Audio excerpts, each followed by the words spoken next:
Technique என்னென்னா, நம்ம செய்கிற செயல்களை எப்போதுமே சரியாக தான் செய்யணும் அப்படிங்கிற மாதிரி இதை வந்து எப்போதுமே காட் வந்து ஒரு சாட்சியாக இருந்து பார்த்துட்ருப்பாங்க அப்படிங்கிற மாதிரியான ஒரு மோட்டிவேஷன் தான் இது. கிருஷ்ணர் வந்துட்டு இந்த மகாபாரதம்லாம் முடித்த பிறகு அவரோட நண்பர் உத்தவரோட பேசிகிட்டு இருக்காரு. அப்போது உத்தவர் வந்து கேட்குறாரு, கிருஷ்ணா, யார் உண்மையான நண்பன்னு சொல்லு. யார் வந்துட்டு ஆபத்து காலத்தில் தானாகவே வந்து உதவி செய்கிறாங்களோ அவங்க தான் உண்மையான நண்பன் அப்படின்னு கிருஷ்ணர் சொல்கிறாரு. அப்போனா ஏன் வந்துட்டு இந்த சபையில் வந்துட்டு யுதிஷ்டிரன் தாயம் உருட்டி விளையாடினப்போ நீ போய் வந்து இதை தடுக்கலை, அது ஒரு தப்பு தானே, பகடை விளையாடுறது ஒரு தப்புன்னு சொல்லி நீ அப்பயே ஸ்டாப் பண்ணியிருந்துருக்கலாம்.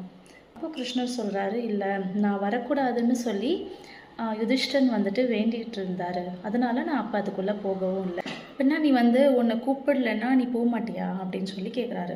அப்போ கிருஷ்ணர் சொல்கிறாரு, நான் வந்து ஒரு சாட்சி தான், நான் வந்து ஒரு கடவுளாகவே இருந்தாலுமே பிறருடைய கர்ம வினைகளில் என்னால் தலையிட முடியாது. நான் ஒரு சாட்சியாக இருந்து தான் இந்த விஷயத்தை பார்த்துட்ருக்கேன். ஸோ நான் வராதுன்னு சொல்கிற ஒரு இடத்துக்கு நான் வந்துட்டு உள்ளே போக முடியாது. ஸோ இந்த மாதிரி தான் நம்ம மனிதர்களாகிய நமக்கே நம்ம செய்கிறது தவறுன்னு தெரிஞ்சும் இதை வந்துட்டு யாரும் பார்த்துடக்கூடாது, கடவுள் இருக்காரு அப்படிங்கிறத நம்ம மறந்துட்டும் செய்வோம். இல்லை, இதை கடவுள் பார்த்துடக்கூடாதுன்னு நம்மளும் இந்த யுதிஷ்டன் மாதிரியே வேண்டிக்கிட்டு கூட செஞ்சுருந்துருப்போம்.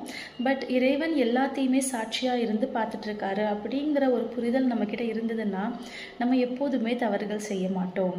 ஸோ எந்த விஷயம் செஞ்சாலுமே இறைவன் அங்கே இருக்காரு, அவர் இதை சாட்சியாக பார்க்குறாரு அப்படிங்கிற ஒரு புரிதலோடையும் உணர்வோடையும் நம்ம இருக்கணும். தேங்க்யூ.